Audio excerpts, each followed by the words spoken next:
We have three wonderful speakers with us, and we are going to be moving forward so that we can give them our fullest attention. I am Pastor Diane Bardone. I'm a Lutheran pastor, and I serve here at DePaul University as the Protestant chaplain. And while I am a Lutheran pastor, I shepherd students who, the easiest way to say who I work with on campus is all non-Catholic Christians. So from Orthodox to Episcopalian to Mainline to Lutheran, Presbyterian, non-denom, Pentecostal, Charismatic. It's a bandwidth. It's clearly very ecumenical. And I was delighted to be called into this moment today as we celebrate ecumenism in our world. I wanted to share a couple brief comments, some ground rules, if you will. Each of our speakers is going to have 25 minutes to present their materials.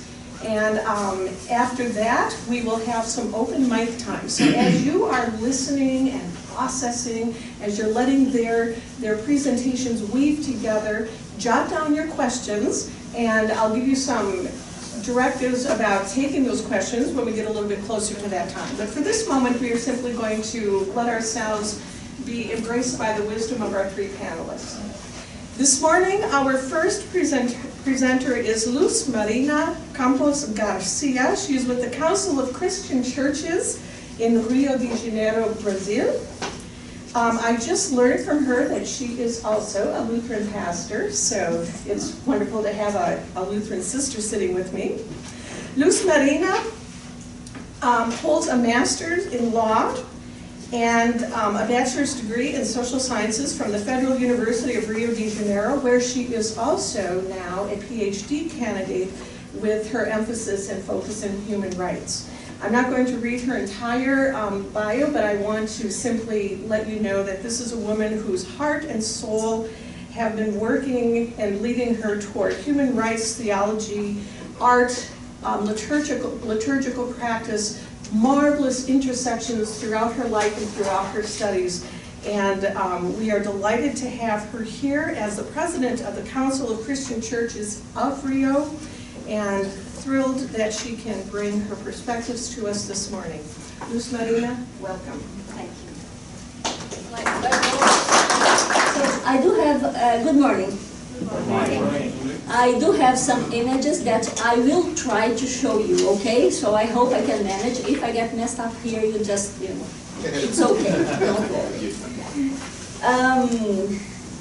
Considerations on a theology of solidarity in the context of the 500 years of the Reformation by a Brazilian Lutheran woman at the present moment cannot start unless using the following words: it is not for sale. Creation is not for sale. Human rights, human beings are not for sale. Salvation is not for sale. Those are the subtitles of the process leading to the 12th Assembly of the Lutheran World Federation that will be held in Windhoek, Namibia, from May 10th to 16th this month. I mean, from tomorrow, this May. And which will gather under the theme, Liberated by God's Grace. How can a Brazilian woman use the words, it is not for sale, when her country is being sold? When Brazilian democracy was ruptured by a coup d'etat, when all social protection network is being dismantled, and all policies to reduce inequality are being taken away. How can this woman dare to say it is not for sale when workers' rights are being removed and investment in education, health, and other essential areas of life were frozen for 20 years by a constitutional amendment that tears apart the federal constitution of Brazil? How can I say it is not for sale when my country and my people is treated as commodity at the international market of a continuously evolving, aggressive, neoliberal system that cares only about capital accumulation and expansion of wealth for those people and countries who are already rich? The election of President Lula in 2003 interrupted a process, I'm going to try to, here is Lula, interrupted a process of privatization that had been in course throughout 1990 decade. From 2003 to 2015, President Lula and President Dilma Rousseff, the two of them belonging to the Workers' Party, recuperated part of the companies that had been sold to foreign capital, including Brazilian national oil company Petrobras. Petrobras is strategic for the development of the country. It is not a coincidence that the so-called car wash operation, which has been instrumental for the coup d'etat and for the implementation of the neoliberal agenda, started exactly at Petrobras. Those 13 years of the Workers' Party government changed the face of Brazil. Several social programs, I'm going just to, well, these are some of the, the labels of the programs. Several social programs, a policy of valorization of minimum wage over inflation, loan facility for home purchase, construction of universities and technical schools throughout the country, programs to include people who were historically excluded from universities, namely black and indigenous people, direct conditional cash transfer program for families, development of national scientific research, support to small farmers and domestic agriculture, a package of tax exemption for industry and companies to ensure jobs for the whole population, and so many other policies, programs and measures enabled Brazil to enter a process of income distribution as never before and to overcome extreme poverty. United Nations declared in 2014 that Brazil had left the map of hunger of United Nations for the first time in its history. And then in the analysis of the World Bank, poverty in Brazil was reduced 64% between 2001 and 2003. Was Brazil becoming a socialist country? No. Brazil just reorganized its capitalist economy, taking the poor into consideration and controlling the voracity of the market. Poor people became part of the budget of the country. This was the government project that won the elections in 2014, when President Dilma was elected with 54 million votes. But then, why the impeachment of President Dilma Rousseff happened? Well, there are several reasons, and I'm going to point to two at the national level. During her first term of office, President Dilma Rousseff had offered a reduction in taxes for Brazilian industry as an incentive for the segment to provide jobs and keep full employment. In due time, that reduction would be suspended. So at the beginning of her second term, Brazil had to take measures against the international dropping of the prices of commodity.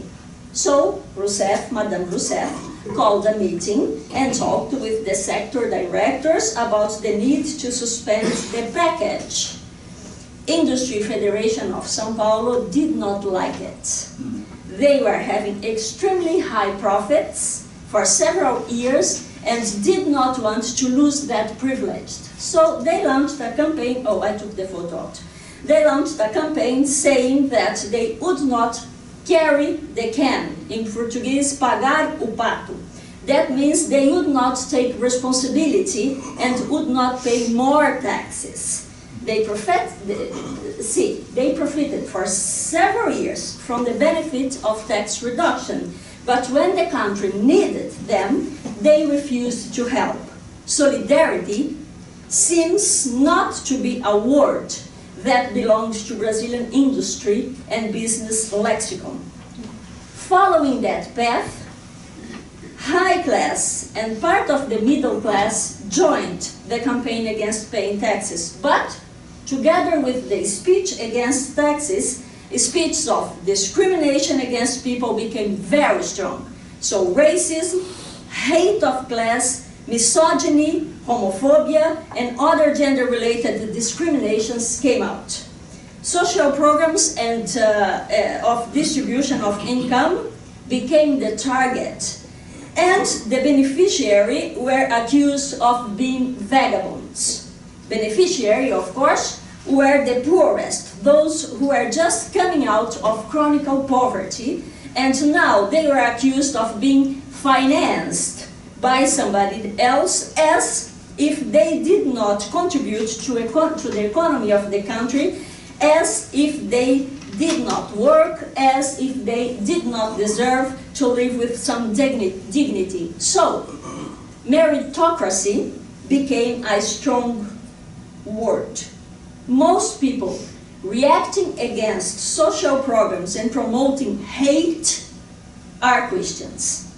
Solidarity, therefore, became a lonely word. Perhaps solidarity has always been a word in isolation, in the sense that it carries in itself a distance. Distance between the one who practices it and the other who receive it. It might be that solidarity became more palatable over time, insofar as it is interpreted in its relation to subordination. I will come back to that. So, at the international level, who financed the movement pro-impeachment? There was a group created to organize the movement pro-impeachment called Movimento Brasil Livre. Several people in Brazil affirm that this was financed by the Koch brothers. I cannot confirm nor deny it, but I can assert that financial markets and transnational companies act to assure their interests. Added to financial capital and transnational companies' interests, there are also geopolitical interests of governments. Developed countries, of which United States is a preponderant expression, require a subordinate relationship from developing countries. I don't know if you agree with me or not, but in Brazil and in Latin America, we have this, we are convinced that USA has adopted an imperialist and interventionist policy regarding Latin America and other parts of the world. So now there are several authors who say that US has been playing a very important role in the several coups that are happening throughout Latin America, like in Honduras in 2009, Paraguay 2012, Brazil 2016. Anyways, I'm going to get there. 2016 coup d'etat is not finished yet, because the plan was not only to remove President Dilma Rousseff from power, it was to vanish the Workers' Party and to prevent former Lula's president to run for presidency in 2018. But besides that, the new liberal agenda is not finished, fully implemented yet, although after the coup, part of Brazil Oil's company is already sold, water system in Rio de Janeiro is sold, water sources throughout the country are being sold, land is being sold for transnational companies. Why am I bringing the present Brazilian political situation to speak about solidarity? Because I think this is an exemplary story of what is happening in several parts of the world. The rising of new fascist parties in Europe. I'm sorry if somebody disagrees with me, but the election of Trump in the US, the result of the election, first part of the election in France, all destabilizing movements in Latin America, these are not isolated processes. They are initiated and managed by financial markets. The interests of financial market and capital disrespect people's democratic processes and distort the law for their own purposes. Through the press, they construct a narrative that justifies their actions and creates another meaning for words. International Monetary Fund is celebrating what's happening in Brazil. Last week, Mrs. Lagarde declared that now Brazilian economy has turned, let me see, I took note of what she said. Brazilian economy has turned the corner and is going to improve over the course of 2017 and 18. And she says, structural reforms are clearly needed. But I ask, why MIF never supported the real structural reforms that we need in Brazil, such as redistribution of the land or tax reform, which provides for higher taxes on fortune? It is because this type of reform does not matter. What matters are those reforms that are happening right now in Brazil, that take all workers' rights, that put people, elderly people, much further away from the retirement period. Yesterday, you saw there was a national strike in Brazil against all these reforms that are dismantling the social network in the country. So, 35 million people marching on the streets yesterday.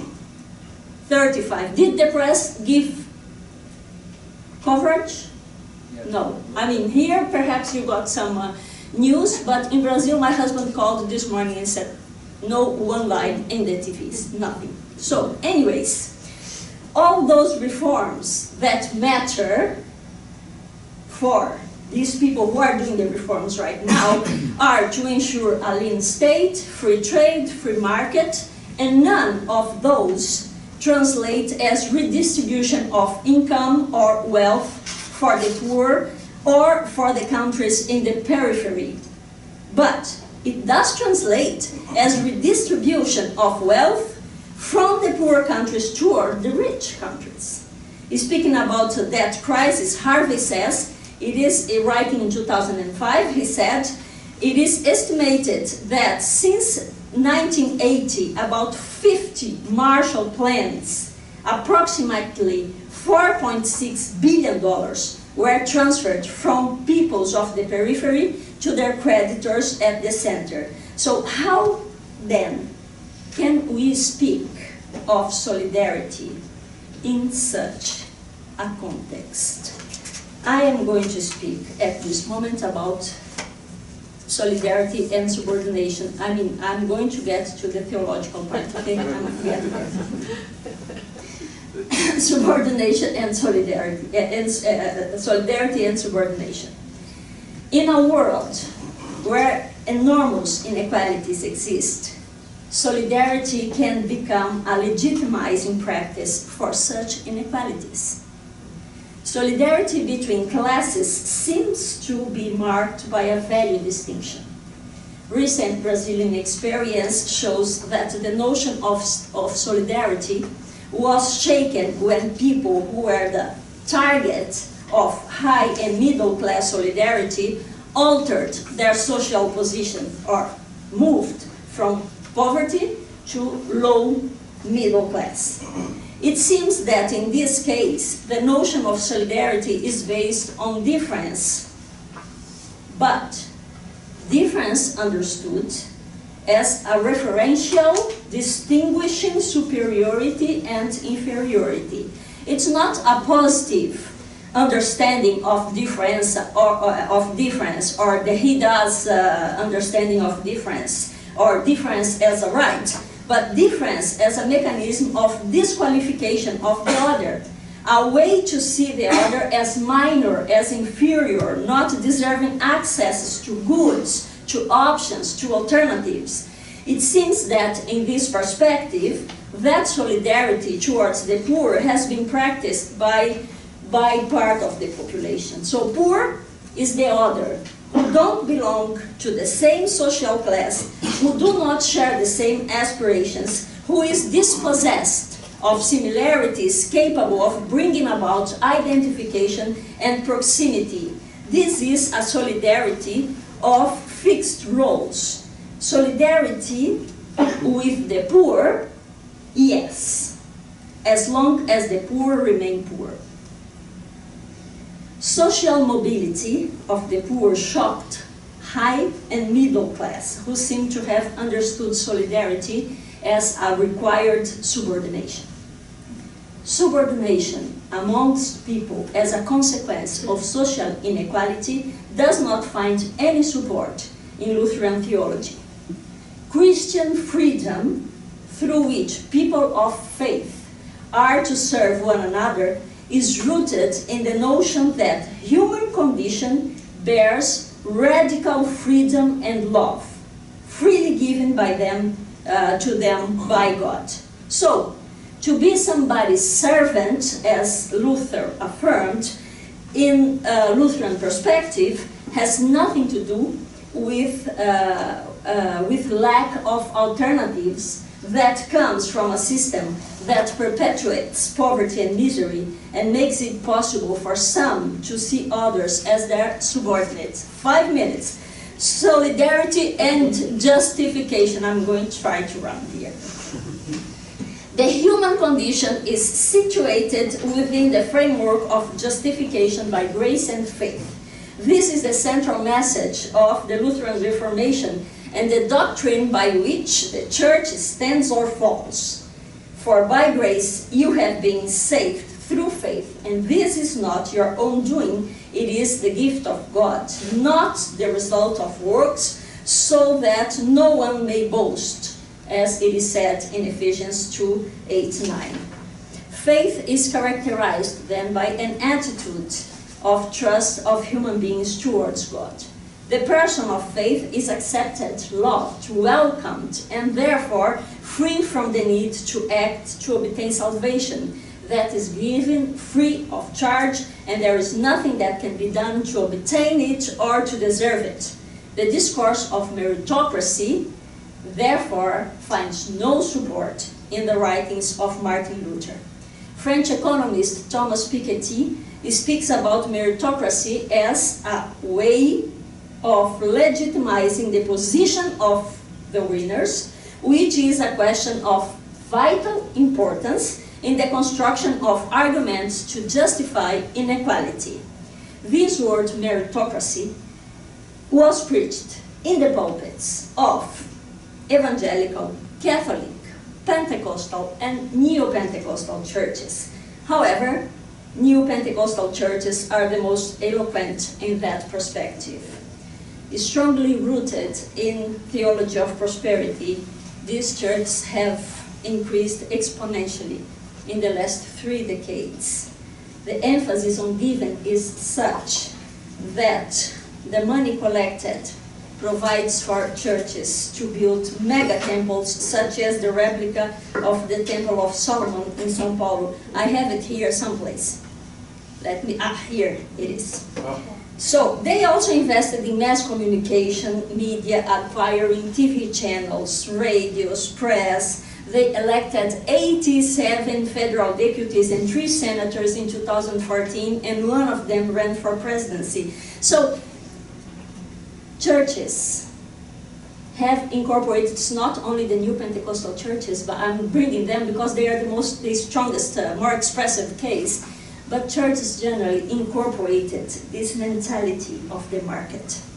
Lutheran message is therefore quite contemporary. 500 years after the Reformation, Martin Luther writings address churches' today's practices. The commodification of faith is infused with violence. First, against the gospel of Jesus, who recurrently condemned wealth. Second, against people, once large portions of the world's population live in poverty. But you know, violence expands itself, and we have had a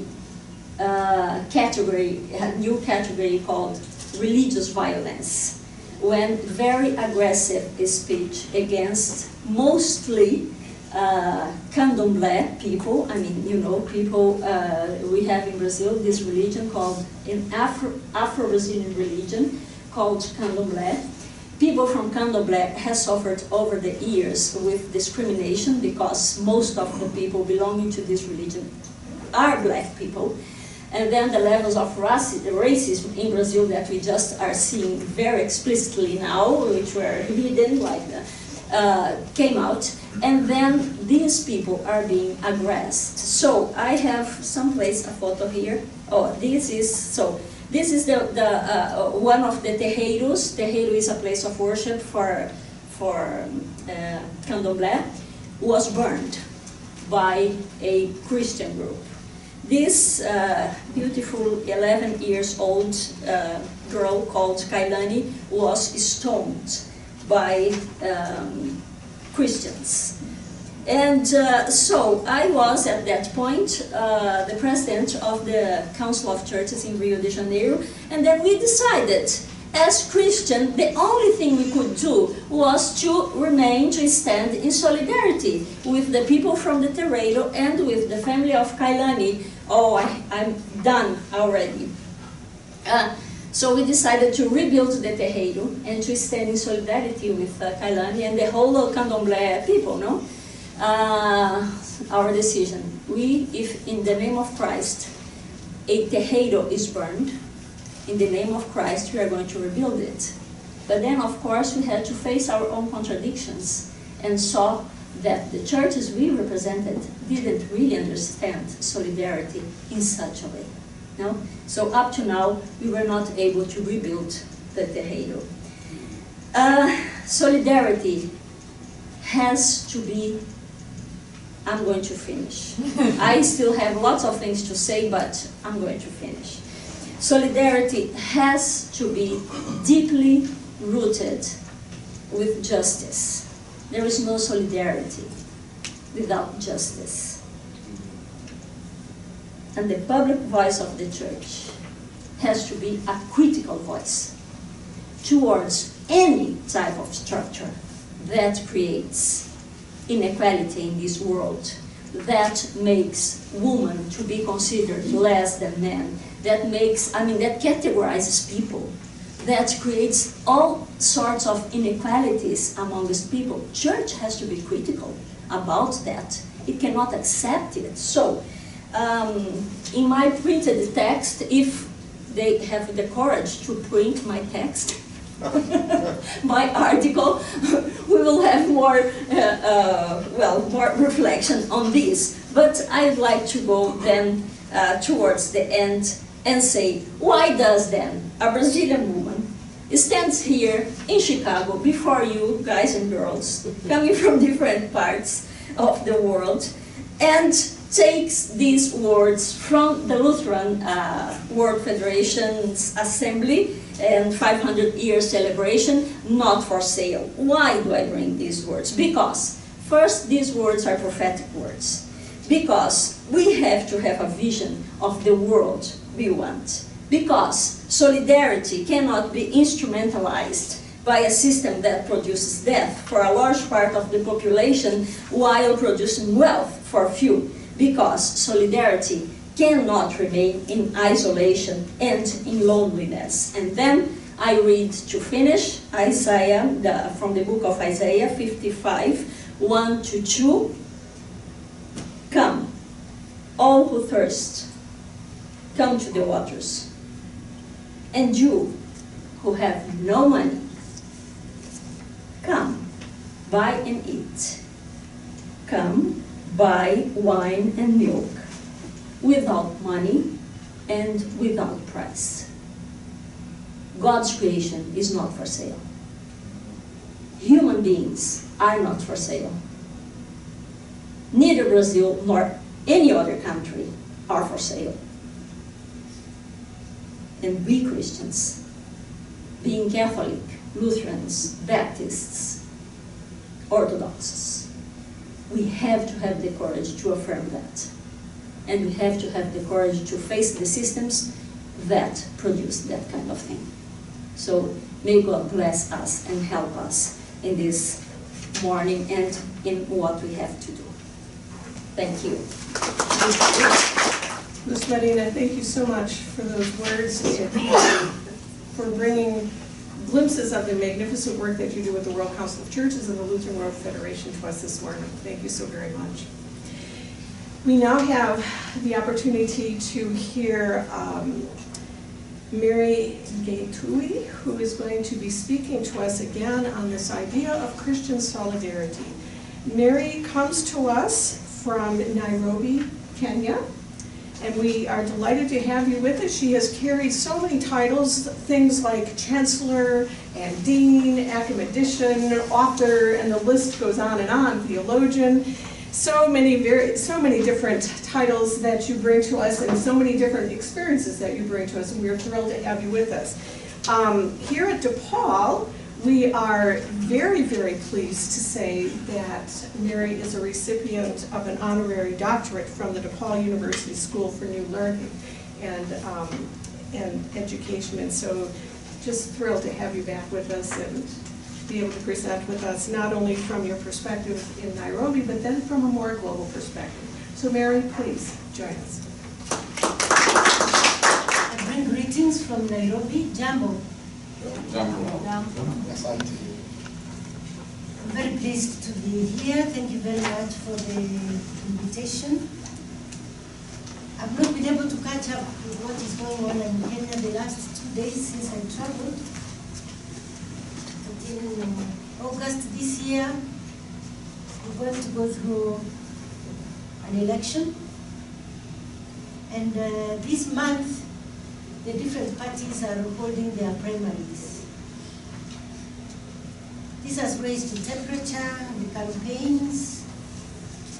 And for the primaries, if you win in some of the regions, then you are as good as elected to whichever post you have been looking at. So I was indicating that there is a lot of high political temperature in Kenya at the moment because we are heading towards an election in August.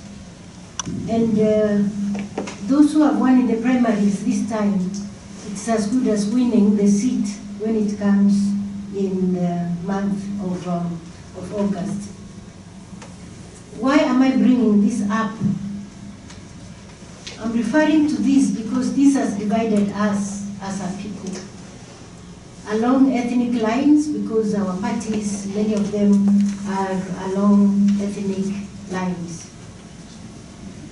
But while this is going on, and when the elections are over in August, we go back to the realities of our situation. And we remember that politics or no politics, there are some major issues of concern that we must address as a people. And for this moment, I'm going to look at what motivates grassroots cooperation among Christians in Kenya. And I'm just going to focus on health, and especially on HIV and AIDS. I want to place this in a wider project that I'm involved in. The John Templeton Foundation have given a grant to the Nagel Institute, and they have a project which is looking at what is happening in Africa with regard to Christianity. And I am in a project that is looking at what is it that brings collaboration or competition among Christians in Western Kenya. So let me emphasize that good health is a fundamental human right. and even human need. Yesterday I was talking to my brother Elias about issues of health. Without good health, we are not human. And yet health services are not within easy reach of many communities in Africa, and especially in Kenya. And specifically, HIV and AIDS have dealt a big blow to sub-Saharan Africa. For about 6 years, I served with the National AIDS Control Council. Actively, I continue to be engaged with them. And the face of HIV and AIDS, I'm talking about the face, is devastating.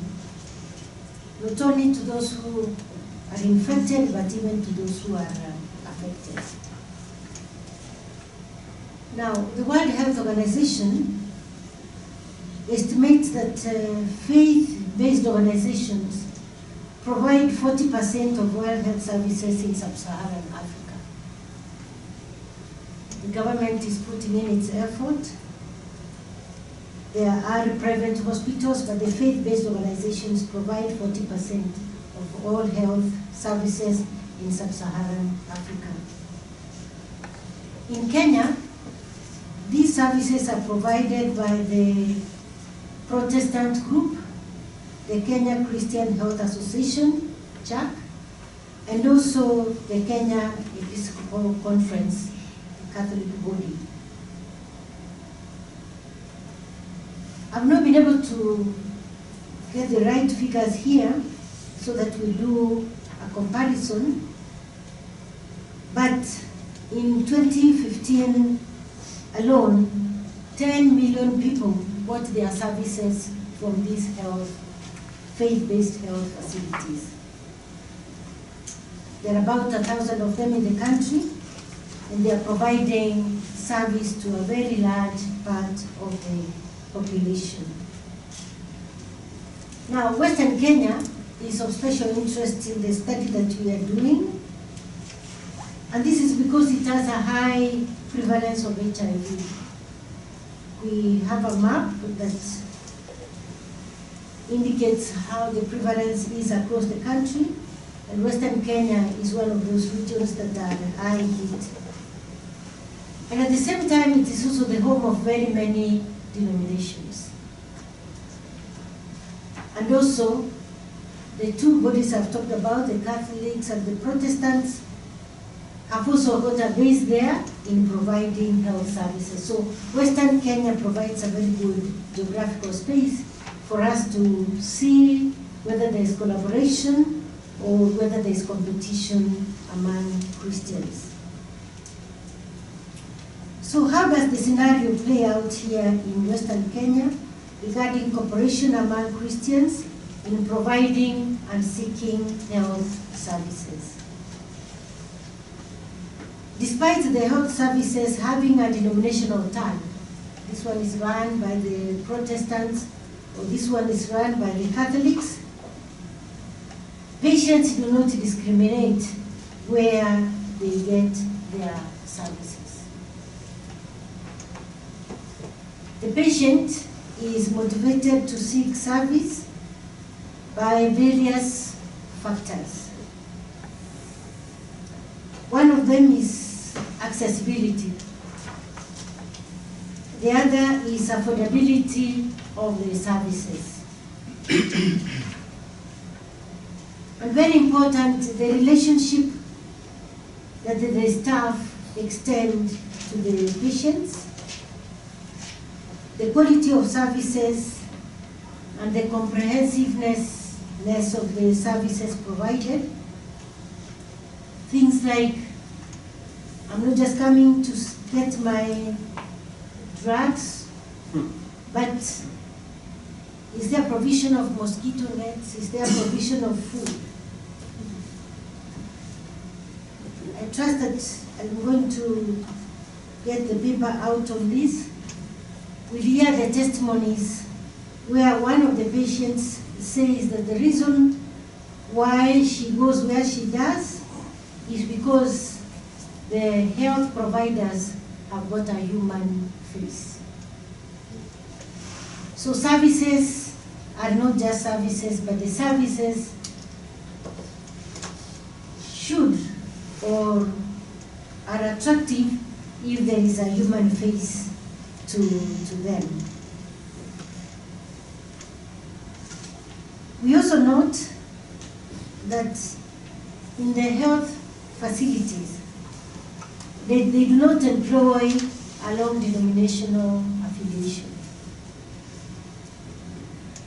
We've already said they do not discriminate in giving services along denominational lines, and they also engage churches to provide venues for health or HIV seminars and other outreach services. As I indicated, this is an ongoing research. We have lots of data yet to collect, but one of the factors that is coming out is that on the issue of HIV, and we can extend to say that on the issue of health, the outreach programs are extremely important. So we'd like to underline the element of outreach. You don't wait for the people to come, but you go out where they are, and the element of providing even venues for these activities to take place. And it will be important to note that some of the churches that we are talking about may not meet the picture of the ideal church. Some of the venues are simply iron sheet facilities, but we see an element of cooperation. The health workers are bringing their messages, and the local people are providing the venue where these services are going to be provided. I want to talk a little bit more about the community support groups.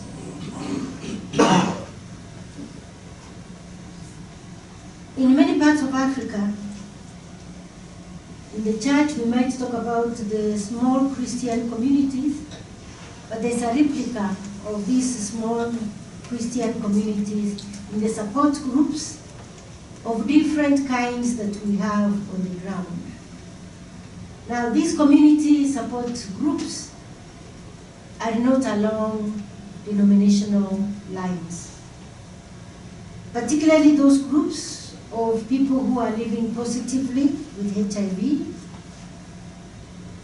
Many of them comprise those who have gone public on their HIV status, including pastors and priests, and this gives an added value. It sends a message that all of us are vulnerable, but together we can overcome this element of being vulnerable.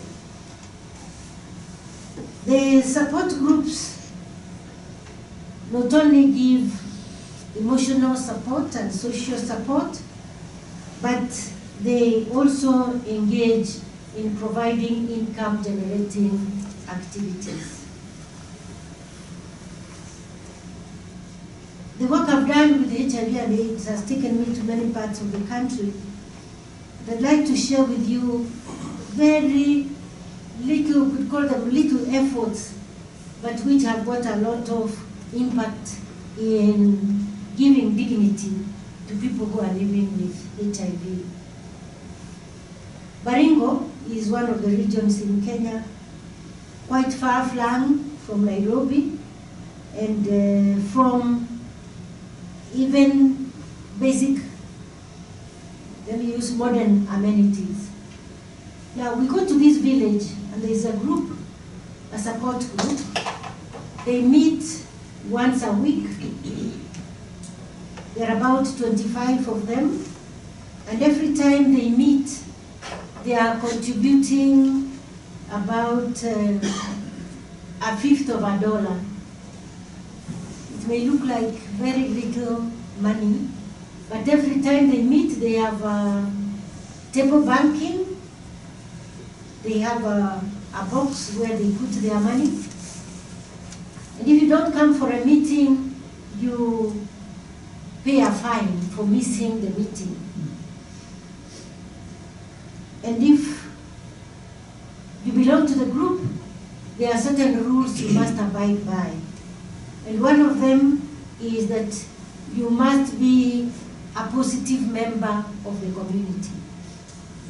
If there's any report about you that you have been a nuisance in the village in the past week, then you are going to be given a fine, and the group will also decide whether you continue to belong to the group or not, because this is a group of respect, this is a group of dignity, and they do not want any disrespect brought to them by the behavior of one of the members. There are 3 people who take care of the box, because the box is locked, and the 3 members, the 3 officials have got a key to the box. So for the box to be open, the 3 people must be present. And this is also because of issues of accountability. Now, if you are not able to come and you are the custodian of the key at a particular point, then you are also going to pay a fine. The fine is not very much. What I'm trying to say is that these group rules and these group contributions bring a lot of support and commitment to the members of the group. $1/5 of a dollar may look like very little. So we ask the group, and how do you use this money? And their faces light up and they say, you should see us at Christmas. This is where we get our support, our financial support for Christmas. We are able to buy something for our families. Our children get new clothes and we get a special meal. And they say there is all the reason why we must belong to these groups. And from this little money as well, a member can also take a loan, and they can use this loan to buy a goat, to buy poultry, or to start a vegetable garden or a fish pond. And for a fish pond, you just need the size of this table. It may take a long time, but it gives a lot of dignity to the members of the support group. It will allow me to go on to indicate that the support groups are not just for the HIV affected or infected people, but support groups in Kenya are playing a very big role. Support groups of widows, support groups of mothers or families that have suffered misfortune, support groups. And in these groups, there is no discrimination on denominational or faith lines. Let me, for the sake of time, just go to the challenges that hamper collaboration, and particularly focusing on HIV and AIDS. One of them is the mystery surrounding HIV. 30 years and more down the line, but HIV continues to be a mystery, especially in Africa. And the cultural undertones on HIV. Why? What is the cause? Why is it that some families are more hit than others? Why is it that the most productive age group is the one that is hit? In Kenya, it's between 15 and 49. That's where we have the brunt of HIV. So issues of HIV still remain discrete, mystery, etc. Now, What we found interesting in Western Kenya, that despite the fact that there is a lot of collaboration, we also realize that there is, let me still use the word, discrete competition and scramble for patients in the various health facilities. Now, the reason for this is that these facilities need to remain, they are relevant to the people, but they also need to attract funds. 72 to 85% of resources for HIV in Kenya is donor driven. And this has remained a major concern. When I was actively engaged at the National AIDS Control Council, we kept on raising with government that the donor funds can dry up anytime. What do we do? We need to get our governments to put in more funds, but we also need to acknowledge the efforts that are going on at the grassroots level. We also need to acknowledge what the faith-based organizations are doing towards meeting this need. And so when we talk about resources, it should not just be money, but do we also recognize the efforts at this grassroots level where there is a lot of innovation and a lot of creativity. Another challenge we find are the denominational doctrinal teachings on issues about sex education, which has a big bearing on HIV, consumption of drugs, distribution of commodities. Condoms remain a major point of controversy. There could be very many challenges. And here then, at some point or another, the element of collaboration or the element of cooperation suffer setback.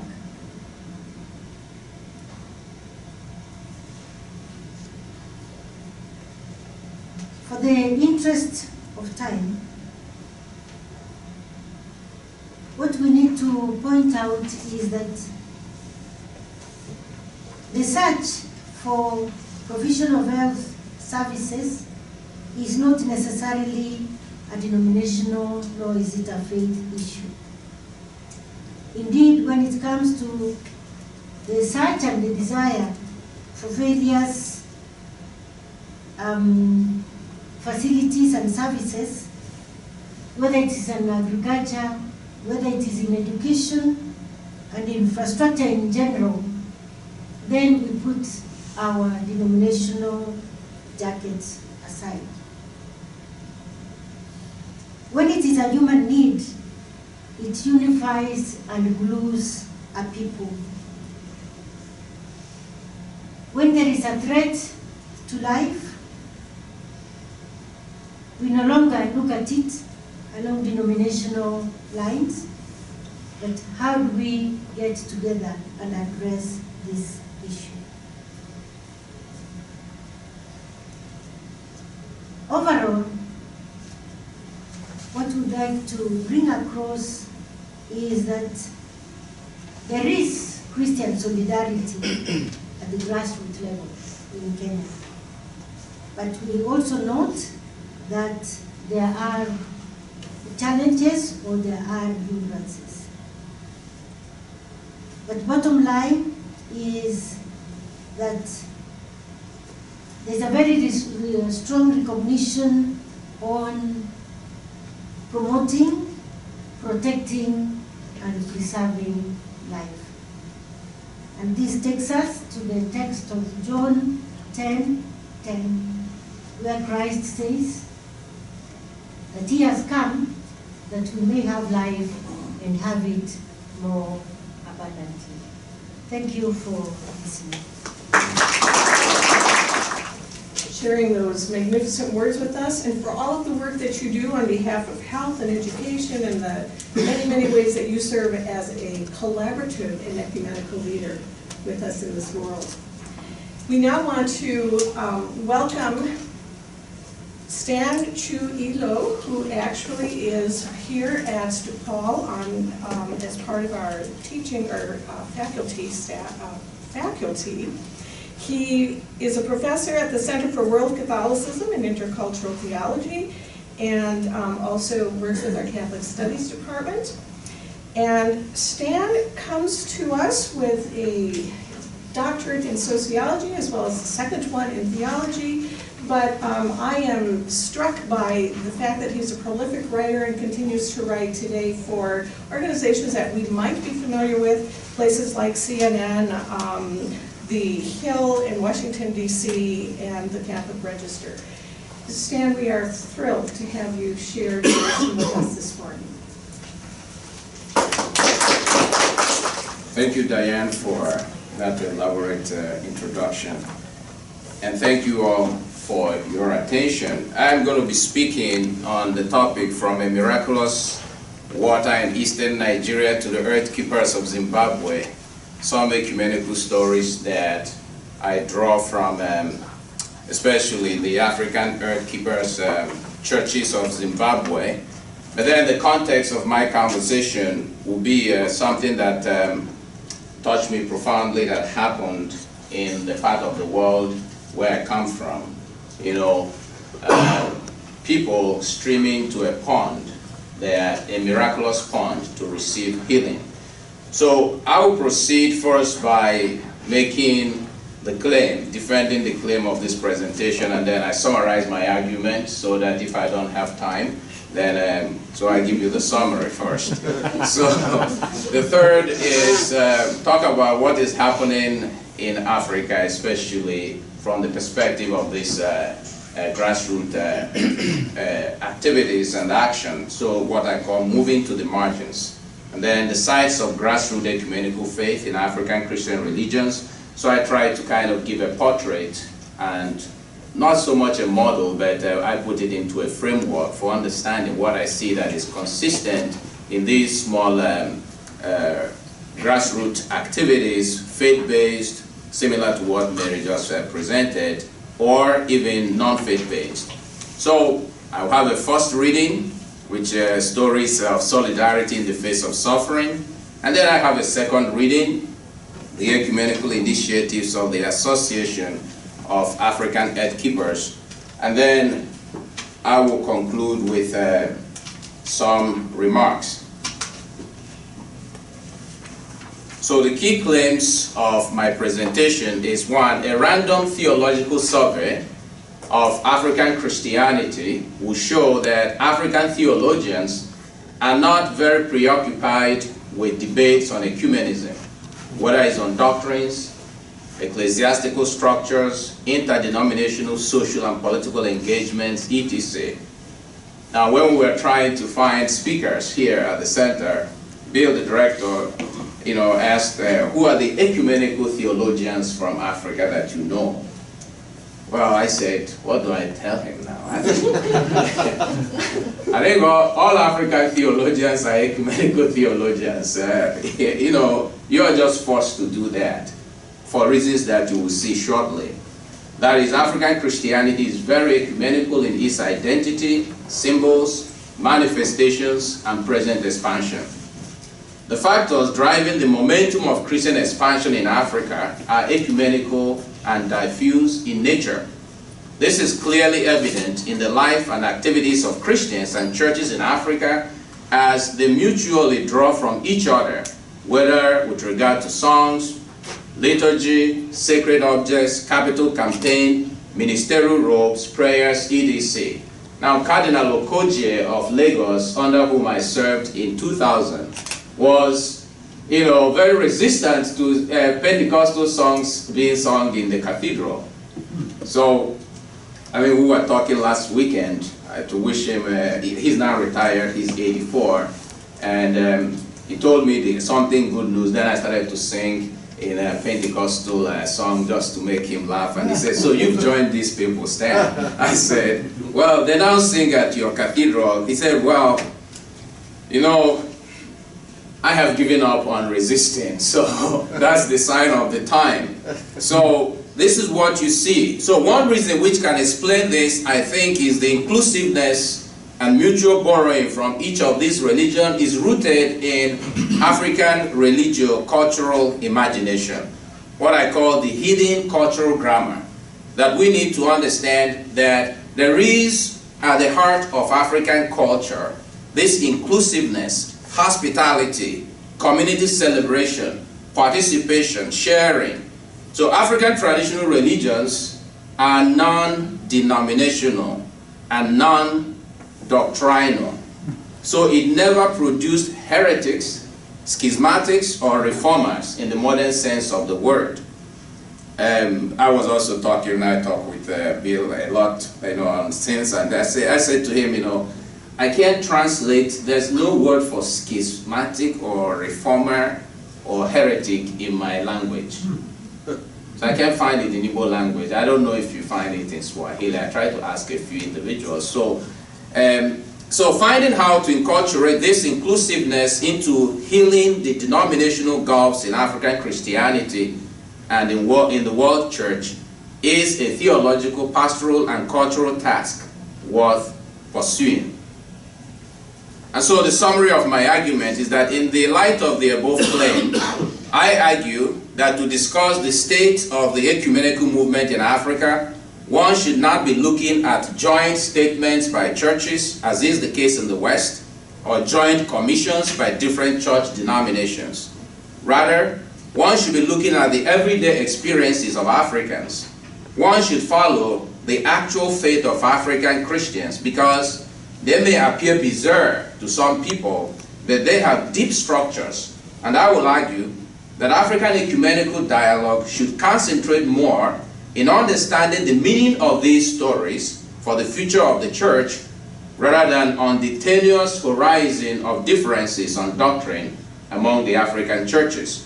That doesn't mean we should not engage the horizon of differences, but you will find out that following these stories leads you into these deep meanings that ground the plausibility structure of belief and acting in African setting. So I propose that these grassroots ecumenical relations and stories, which are less formal, less choreographed, less dogmatic, less driven by hardened denominational walls and claims, can offer us a portrait as well as an illumination of the footprints of God in Africa with regard to the future of ecumenism in Africa and in the world. Perhaps it could also offer a model for further conversations in the world church on the how of carrying out ecumenism beyond the unending debates, divisions, and exclusionary practices which the global church carries from her past history and which have defined the constant ecumenical winters and springs in the global church. Now, ecumenism, the African style. Africans generally do not talk about ecumenism in their churches or academies. They live ecumenically, most often in their churches and in their social interaction within the context of their Christian faith. This does not mean that there is no ecumenical discussions going on, taking place in Africa. Africans were very active in the formation of the Ecumenical Association of Third World Theologians. The Bulletin of Ecumenical Theology is published in Africa, and we have several seminars on ecumenism. By far, in my own thinking, the greatest ecumenical document produced in Africa is the Kairos document of 25th September 1935. Now, while the document's authors were anonymous at that time because of they were living under the apartheid regime, that document came out as a result of ecumenical collaboration. The final authors, at least that I know, Frank Chikane is Pentecostal, Albert Nolan, Father Albert Nolan Catholic, Charles Villa Vincencio Methodist, eventually produced this powerful document that actually defined apartheid as a heresy. Now, the most significant ecumenical association, again in my own thinking in Africa today, is the Circle of Concerned African Women Theologians. They have done a lot of work. Now, so to summarize what I've said so far, I want to take a quote from Inus Daniels about that ecumenism in Africa has been more about churches working together in problem solving. And he said, and I quote, "The ecumenical reflection and response to life situations in a given context in Africa primarily takes on the form of community events and find expression in emotionally uninhibited dance, song, vivid proclamation, and social action, all based on predominantly literal interpretations and application of scripture," unquote. Now, we have had, like I say, ecumenical statements by African churches, but all these statements refer to problem solving. You know, the statement of the All-African Association of Christian Churches on Churches for Water in Africa in 2007, going back in 1974, the statement on putting a moratorium on foreign mission and money in Africa, and then you can see several joint statements in Kenya. You know, the Kenyan churches, you know, came together in making that statement when the government in Kenya decided to set up a commission, you know, to look into the cult of witchcraft. The churches spoke together about that. Or the Southern African churches on, you know, priests becoming sangomas. That's sangomas, witch doctors. So we've always been, is with regard to addressing specific problems. So we should move to the margin, and I think many people like myself think that ecumenical debates in the world church have been very elitist and academic. And I will say that we need to do an analysis of power relations, especially in order to understand both the origin of the divisions among the churches and how it is still currently being you know, mediated or conveyed or embodied. We must do a power relation to know, I say it's about the distribution of power and privileges within the church. Who is protecting what, and why are they protecting those? So it is time for us to listen to the people from the pews, those on the margins. Time to shift away from doctrinal disputes among churches to relocating the center of discourse to the surprises of the Holy Spirit in those sites of faith where, as we say in my home country, where God happens, or where ecumenism is taking place among God's ordinary people, in their places of pain and joy, and in their alternate sites of hope, light, and unity of faith in action.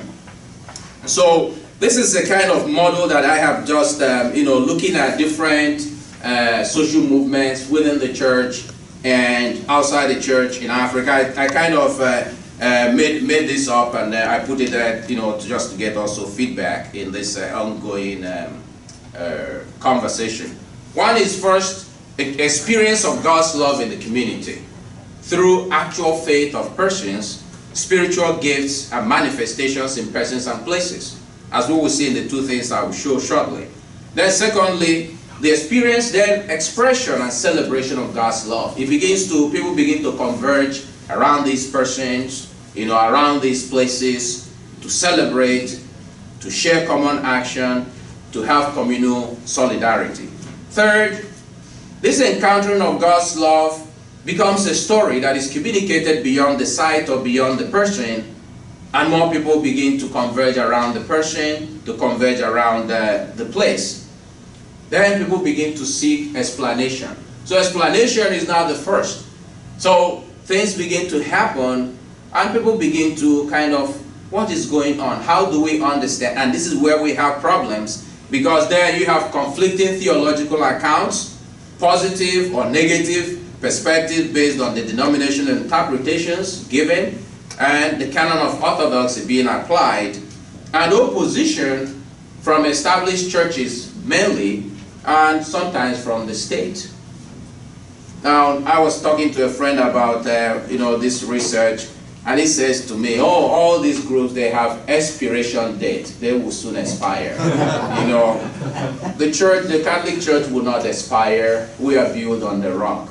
All those ones, they will just filter away. Why bother, Stan, wasting your time with these people? They will expire in a year or two, and then you have to look for another research to do. So, the question is, again, are they model of ecclesial life? Is it possible to transfer what is happening, for instance, in Western Kenya, what is happening in Zimbabwe, what is happening in Uganda? Is it possible to transfer it into a different context and kind of have this sustainable spiritual movement? And how do we validate or reject some of these?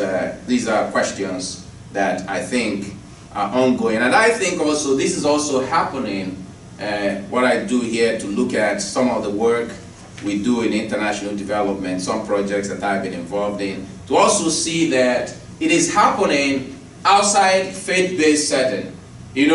This, especially the first one, ownership and alignment, in the Paris Principle. These are principles established by the United Nations at the midterm of the Millennium Development Goals. They were wondering, why is it that this whole utopic idea of rolling back poverty, women equality and all that is not working? Somehow some people had some sense to say it's because the people are not taking ownership. There's no agency. And things are not properly aligned. And I think just taking that to apply to what's going on in theology in Africa is that what is going on at the local level is not aligned to the institutionalized forms of doing it. And those institutionalized forms are not sensitive listening to what is going on at the grassroots. Someone just came up with a work about why the Ebola epidemic, why people were able to roll it back. It was very, very serious disease. But people never gave credence to the local processes. The church is working together. Issues about burial, how to dispose bodies, how to coordinate the network among the people. Because the foreigners were not willing to take the risk. But finding out that the success of Ebola, that Africans in West Africa were able to fight this disease, and today it is at least a thing of the past, that it owes to these local processes. So we need to look at the features of some of these sites and see if we can learn something moving forward. And so I think of the spiritual location, that some of they are located outside the sites of formal church institutional structures. Also, their geographical location is very significant to me, usually located outside the big city centers, in rural communities, in the suburbs, in ghettos, on the roadsides, in desert, in rivers, and around mountains. Pastoral location, they work not with politicians and the captains of industries. Those of them might come sometimes if they are looking for, some prophecy about how to win an election, but really they are not the regular members. They work with people on the margins.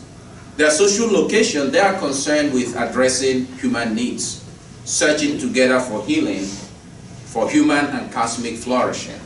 So they are searchers for solutions rather than researchers of doctrinal differences. They are experiential and are practical rather than formal and theoretical. They have a more direct and open harvesting of the gifts of the Holy Spirit rather than a controlled ecclesial attitude and defensive and protectionist ecclesial spirit. They have a very diffuse leadership structure rather than centralized hierarchical leadership. And there is an openness to gift exchange rather than the unwillingness or resistance to receive from the other. Finally, I think from these groups, they're more inclusive and more flexible approach to ministry and problem solving rather than controlled dialogue. And so I give you the two stories rather quickly. The first is the context, what I consider as an African theologian, what speaks to me profoundly. When I talk about ecumenism, I always have this story. Nachi is a rural community that is less than 30 kilometers from my ancestral home. So in December 2013, I went home and there was a traffic jam. You know, I don't come from a big city, you know, so I was wondering why the traffic jam. And people said, God is happening here. Miracles are happening. God opened a river of Bethsaida here. Wow. And I said, I must go and see this great, like Moses, I must go and see this great sight. So then I read a few things just to prepare myself. And then the Vanguard newspaper is one of the newspapers, famous newspaper. So I saw a title, Bizarre, Naked Bath in Pool of Bethsaida. Then I start to ask. Then I read this, it says, the physically challenged, the aged, young men and women, including people with different kinds of sicknesses, thronged to the pool in droves. They dip themselves naked in the 3 to 4 feet deep stagnated water. They wash the ailing parts of their bodies, believing that they are healed. And then it goes on, when Saturday Vanguard visited the stream, scores of people, especially 5 minutes, especially women, were seen naked, dipping their bodies in the already contaminated stream in quest for healing. Those with tumors, sores and injuries, all kinds of diseases, they were dipping themselves. The trees in the surrounding area were also not spared, as people chop trees into various sizes with a claim that it cures all kinds of diseases. So I visited, and this is what I saw. This young man said, this is my grandfather. And he said, remember what the prophet said, Naaman, go and dip yourself 7 times in the Jordan. And then the other, he said of his uncle, God said, Jesus said, go wash in the pool of Siloam. So the man went and washed. So but we have several pictures, I just wanted to use that one. I'd say they call it Odomiri Bethsaida, means the pool of Bethsaida. It offers a good portrait of the ecumenical faith of African Christians. So here at this pool, there were no liturgical processions and rituals, no vestment, parish structure, church hierarchy, or denominational differences. It just struck me how the divisions and animosity between people suddenly disappear when they face suffering and pain together. Everyone was carrying the burdens of everyone here at this stream. There was so much existential connection, love, kindness, sharing, compassion and care here. People helping each other to walk into the stream. People lifting each other out of the water just to share in the joys and pains of one another. Many others, in act of solidarity, were scooping water into the cans to take home to brothers and sisters who were too sick to come to this water, or who were too poor to afford the transport fare to come here. There was a bond of love here among people. And you can see, I asked this lady, why are you doing this? He says, the woman by the well said to Jesus, give me this water so that I may never thirst again. Now, for me, that quote in red, beyond all this, is, I hear a voice saying to me, as I watched for 3 hours, this over 1,000 people, your people are crying inside. But maybe you theologians and priests in Africa cannot hear or see their hidden wounds, because you do not see the church present in that messy pond, or Jesus jumping into that pond in the form of these poor people you encountered. Look at how they love each other, how they all want to help each other, because they are held together no longer by denominational differences or ethnic or clannish difference. They are held together by a common need and a common hunger for God, reflected in their quest for healing, salvation, and a miracle of grace. Now, second reading. which I'll do quickly. This is about one of the most successful African creation awareness centers, the Association of African Earth-Keeping Churches in Zimbabwe. This was a novel approach to ecological theology and ecumenism, which combined traditional African religious values and ethics on creation and sustainability with biblical theological understanding of human stewardship and the science of climate change. Now, this involved different churches and the ministry of the government's ministry, the Zimbabwean Institute of Religious Research and Ecological Conservation. So they came together, and first they began with sensitizing over half of the population on the dangers and threats of climate change and environmental degradation. They combined traditional African narratives, the one that I would like us to read at the end of this presentation, their narrative of creation and myths of creation and stewardship in reinterpreting the biblical creation myth. They also adopted scientific evidence. That's why the people from the ministry came to give them the science of climate change. Then they integrated that message into the daily life, the sacraments and practices of these churches. Now, what they call gift exchange is what they call maporesanyinka. You know, this is earth healing.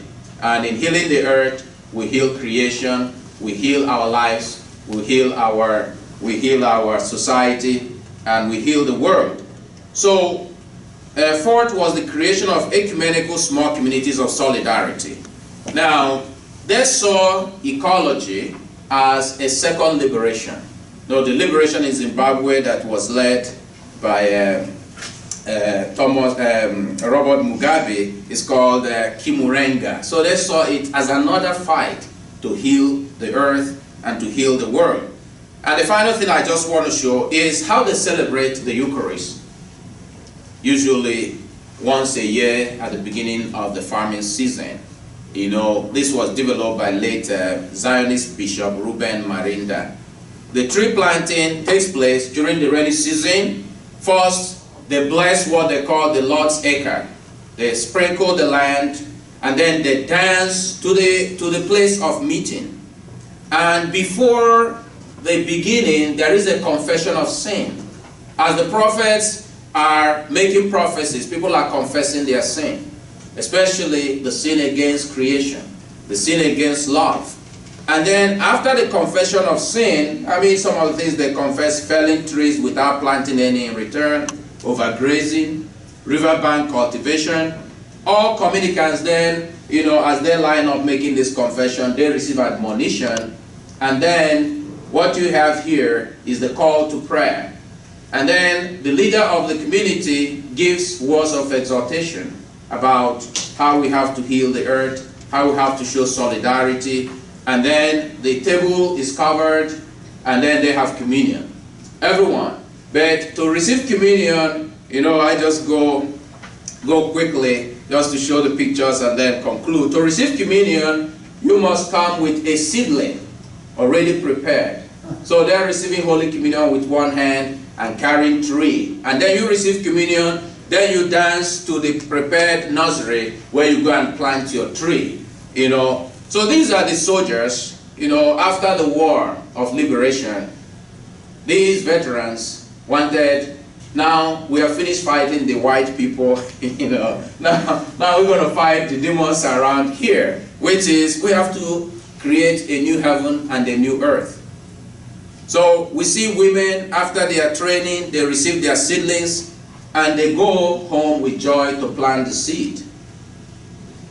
And then we see the prophet or the priest blessing the land. A sower went out to sow. Church leaders bless the land.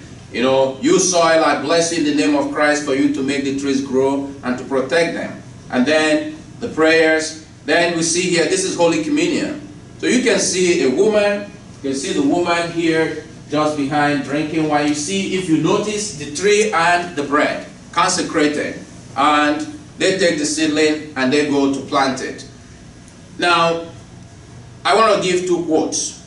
You know, how did one of the leaders of this group, he's now 84, you know, I spoke with him last week, and he said, you know, Stan, this was such a great thing we started, we identified, but now Mugabe is killing everything. So when I shared that with my friend, he said, you know, these movements, they have expiration date. See, this one has expired. But he said, African independence have taught me, a Protestant Calvinist, through their zest for religious celebration, to be dogmatically footloose, to dance at the point where precise, systematic reflection gets blurred by the urgency of life and action. I have been much more involved in initiating and participating in new African-initiated churches movements, focusing on ecumenical theological training, socio-economic development, and ecological endeavor, than in producing comprehensive, systematic theological reflections. And he says, I hope that the National Council of Churches, of the World Council of Churches, the Catholic Theological Society, Presbyterians, Baptists, Methodists, Dutch Reformed, other Protestant denominations can find in earth-keeping ministry in our group a telling way of developing an ecumenical ministry of earth care and other ways of unleashing Christian witness and action in communities by linking their existential needs with the saving word of God. And I want to give the last word to one of the people I interviewed in the focus group at Don Miri Bethsaida Pool.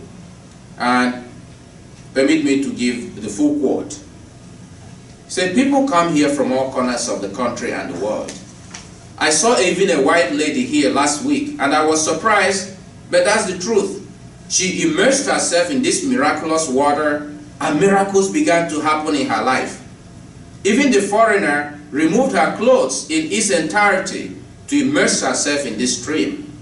I am sure that the foreigner went home with great joy in her heart. Tell me the reason why Jesus told a certain sick man in the Bible that unless he immerses himself no less than 10 times in the pool of Bethesda, I'm just quoting her, that his healing would not take place. It is also noteworthy that everybody comes here, but not all who come here eventually get healed. It truly depends on the individual faith, not the immersion per se. But we should not look down on this miraculous water because it is in this rural place. But look at this great crowd of people. God's blessing and gifts can manifest in many poor places and villages. I am here not because I am sick, but because I brought my friend who has cancer. We Christians should share the blessing and gifts of God freely with everyone without restriction of clan, tribe, race, nation, denomination, or religion. So it's all about sharing the blessing and gifts of God freely, because God has given us freely. And how we share that, we can learn from these Christians who continue to illumine the path in understanding how God happens, so that we can also walk with them. So I want to conclude with that picture of the little girl in this earth-keeping movement. If we can only have this beautiful connection with the earth and with one another. These other pictures I like to put there just about the hope that lies buried in the beautiful continent of Africa. Thank you very much. Thank you, Stan, for illuminating us and for bringing those not only marvelous stories, but also the wisdom and encouragement for all of us as we seek ways of being ecumenically guided and brought together. Friends, if I could invite Lusmarina and Mary and Stan to come up to the table, we would like to have an opportunity to ask you some questions.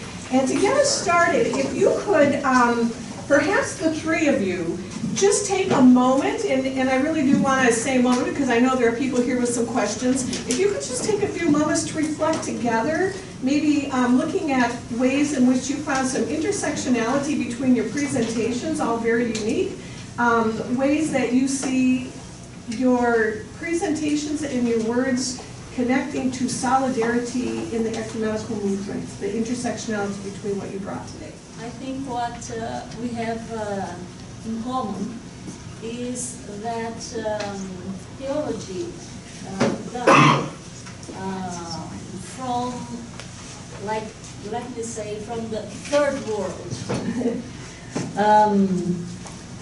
it has to come from life. It has to come from experience. We cannot speak theology otherwise. No, it's not only a mental type of process, theoretical, originated. No, it originates from life, from experience. Therefore, when we are going to speak of theology, when we are going to do a reflection, it is coming from experience. There is no different way. We don't do, I think, we don't do it differently than that. And also in Brazil, what we do together. You know, the ecumenical experience is very much present in what and the way we do theology and the way we reflect the church and way. So, and I think that is what the two of you have said also. So, yeah, of course there are documents and there are a more, let me say, more Eastern orientated type of production also, but it is the experience of coming together that makes us to think, to reflect, and to produce what we produce. Yesterday, when Teresa was speaking, I was thinking that, when she said, oh, one of the things that still divides us, unfortunately, this Eucharisty, it still divides us, no? And in Brazil, I have been celebrating Eucharisty, communion, with my colleagues, priests from the Catholic Church, like since the 80s. I mean, we would celebrate together. And,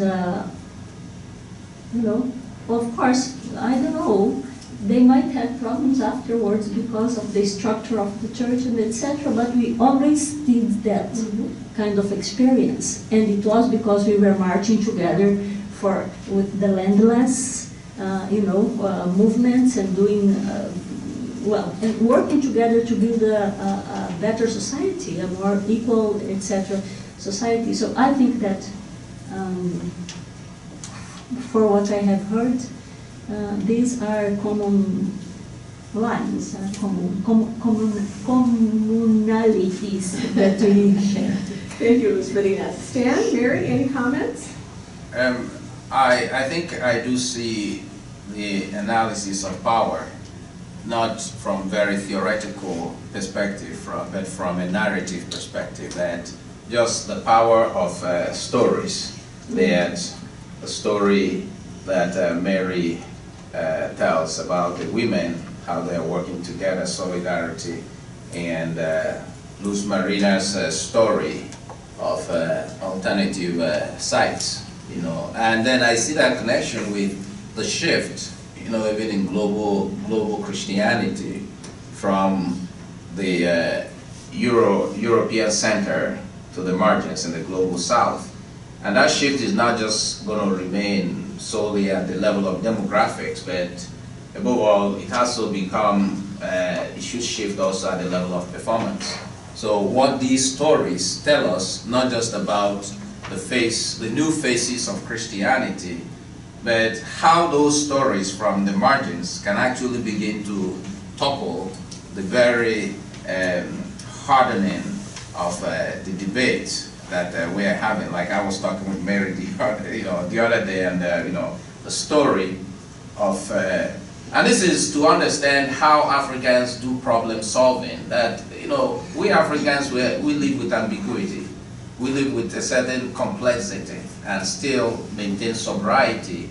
Not because prosperity or resolving this tension is not normal to our self-consciousness, but the idea, for instance, of someone, a doctor, a so-called fake doctor, who was arrested and charged, you are practicing medicine without being certified.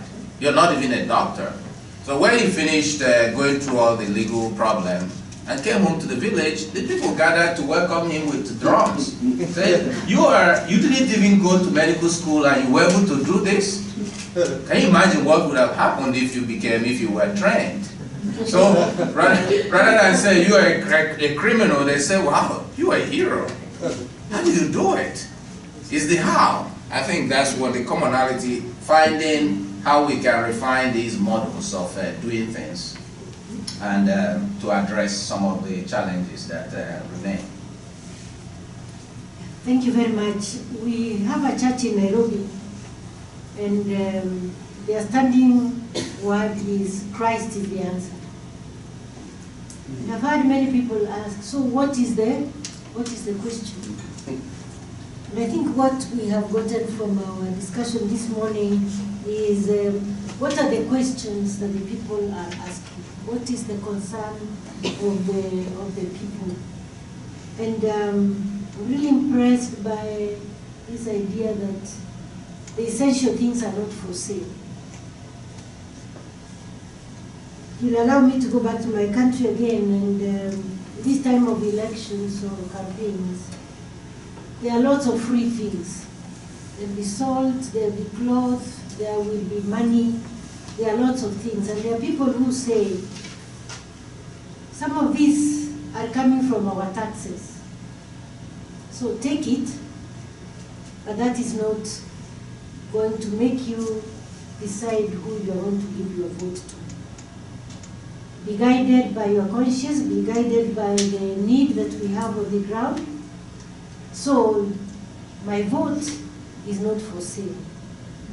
I can take the goodies that you are giving because you have brought them using my tax, but that is not going to compromise where I put my vote.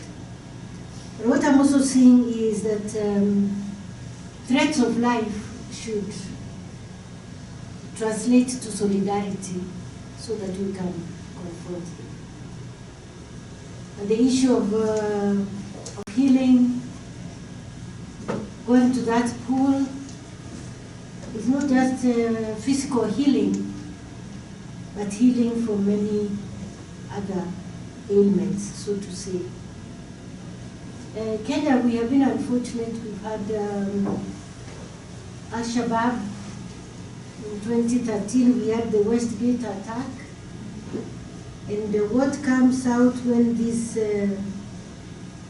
dangers strike is the togetherness of the people. When the people realize that, oh, our mall has been struck by an external force. People provide food, they provide medicine, the unit that comes out is amazing.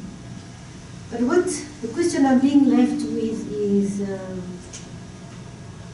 we need these threats to make us realize our humanity. Or how can we realize our humanity without these dangers and threats around our lives? Thank you, all three of you.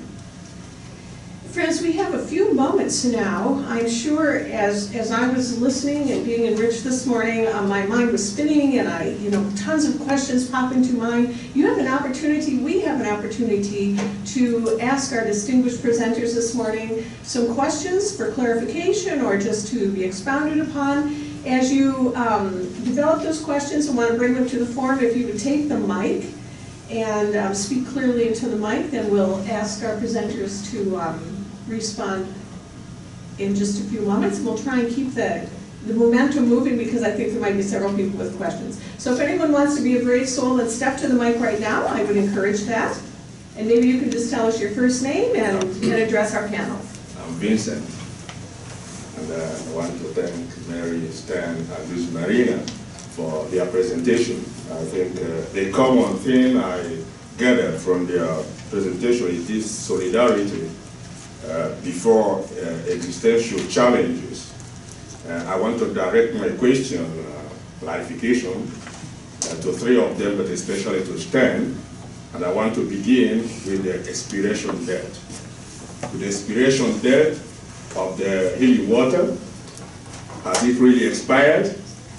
And I was also thinking in my mind when I was listening to the story of Jesus' healing of 10 lepers. So, and then only one came back, and Jesus said, "Where are the other 9?" So, and I think from that gospel reading, all 10 were healed, but only one was saved. Because Jesus said, "Go yourself." So I want to ask, after the healing, or if there is healing in the pool of Bethsaida, or Dominic Bethsaida, is there really salvation afterwards? Do they bring changes? Do these experiences bring changes to the relationship of Christians or people who flock to that stream in the life after, especially in its ecumenical perspective? Or is it because there is a problem, we rush there like the 10 lepers, get healed, and everyone goes his own way? This is a tough question. It is, and you have like a minute. Yeah. Thank you. So once this 1 minute, let me go. The question of salvation and grace, these are quite very tough questions. And you know, personally, I am more concerned in what Pope Francis calls the art of accompaniment. Salvation is a gift which God grants. So who am I, if I use Pope Francis, who am I to judge the salvation? My call is to step into the chaos of the other person's life and try to step into those shoes as much as I can. And like the voice that spoke to me at that pool as I was, they said, "Stan, these are your people." You know, Jesus is stepping into that water. I mean, I've done, and I have a journal essay coming out about this, you know, that when I asked a few bishops in the area, and, you know, even the leader, a very charismatic priest, well-known back in the area, and they said, "You go there, Stan? Those people are crazy. Those people are crazy. So, is this the kind of theology? Is this all that you learned abroad? You come home from the US, and this is where you're going? This is this kind of theology?" Oh, really? My bishop said to me, "Brother, I'm very disappointed you went there. I mean, what if the journalists saw you? You're validating them by going there. Your presence was a validation, and they shouldn't be validated because these people are sick." And I said, that's why I should be there with them, because after all, the Pope said the church is a field hospital, and Bill has written a book on that. So really, I don't have the answer. I just have to be with them. Maybe we can together know. That's what I call the footprints of God. And my model has been the patristic theme, the sin catabasis, divine accommodation. God does not wait for us to put all our acts together before encountering us.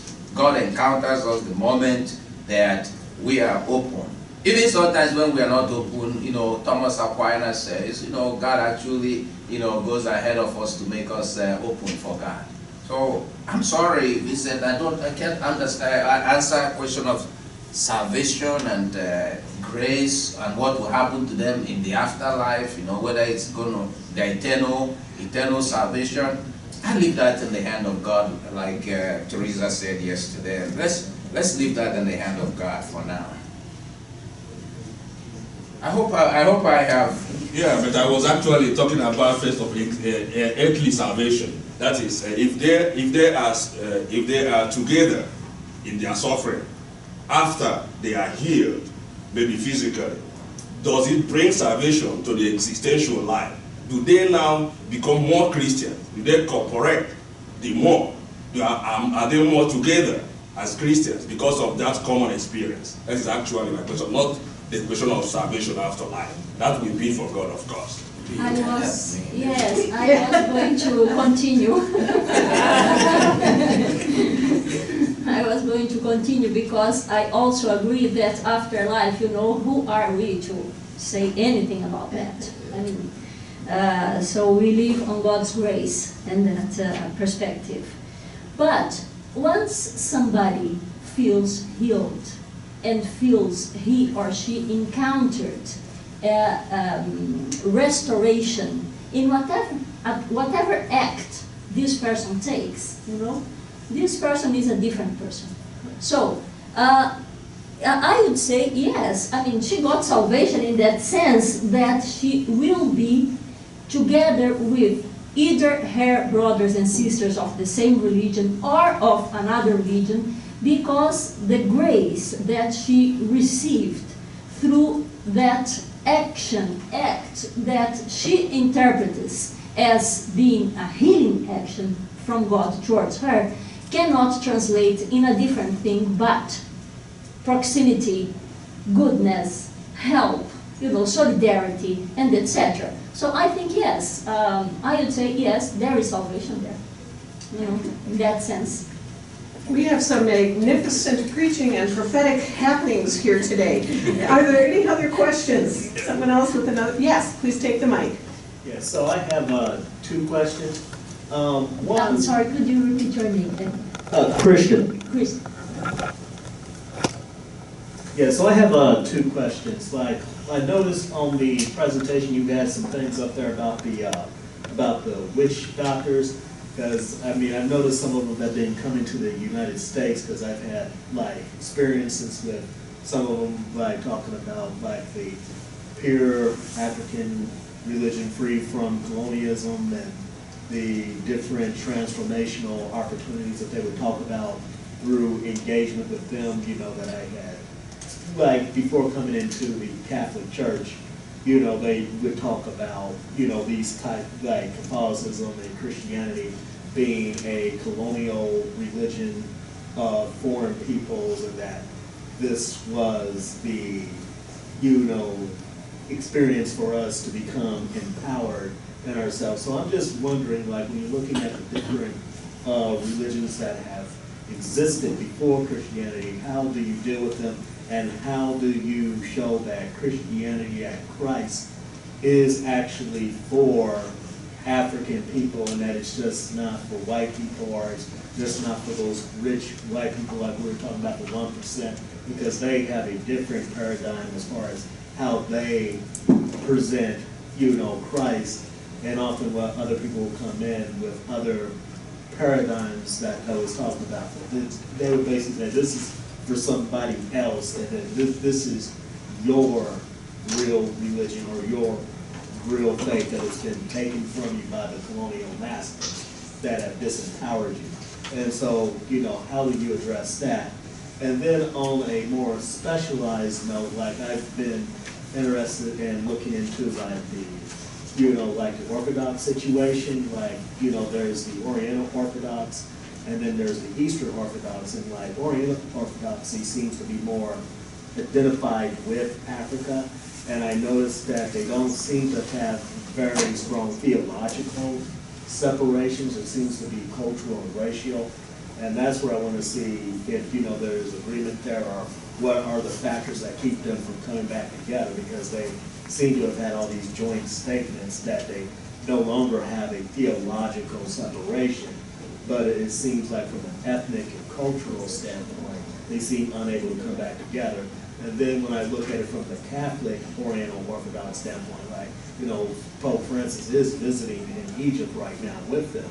But I'm like, okay, what are the barriers to unificate, you know, coming back together, you know, if supposedly there's no more theological separation? You know, that's what I'm wondering.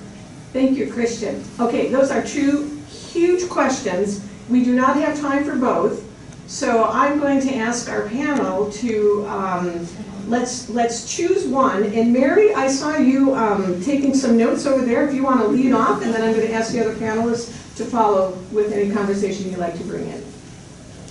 Okay. Generally, I'll summarize. I hope I got your question. One of our leading Presbyterian ministers in Kenya has written a book, Joyfully Christian and Truly African.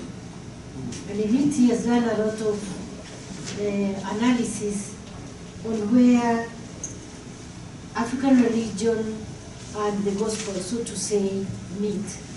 And I think this title goes a long way to show that there is a lot between Christianity and African traditional religion. The writer is John Getui. The title of the book is Joyfully Christian and Truly African. Briefly, that's how I would like to respond to. Great, thank you.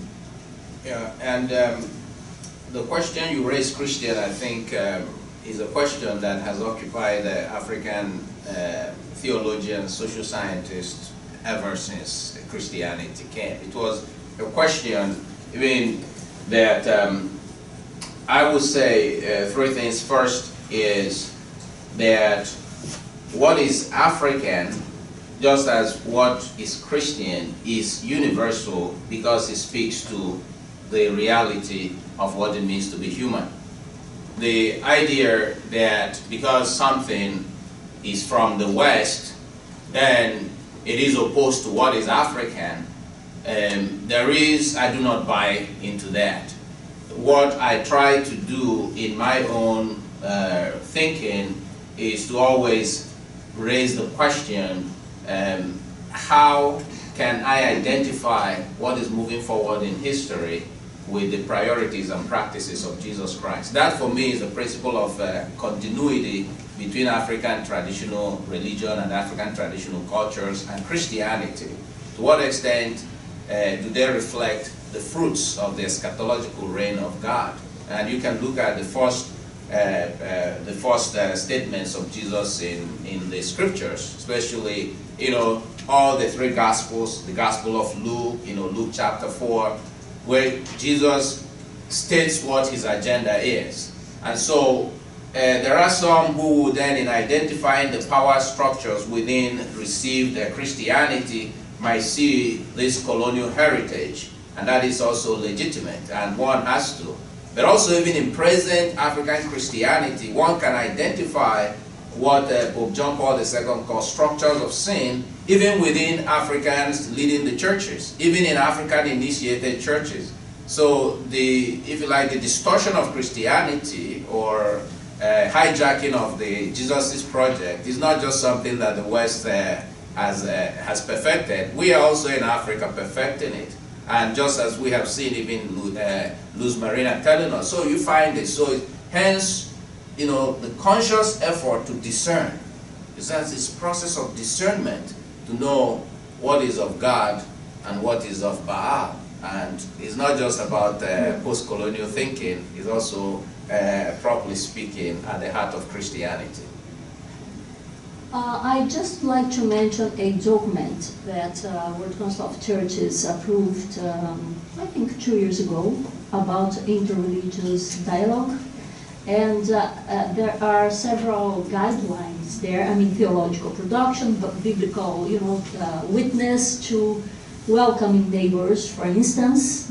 And so how Christian faith is challenged and need to respond positively to the other who is different from us, So I think that interreligious dialogue is a very important thing when you speak about the religions that came before Christianity and etc.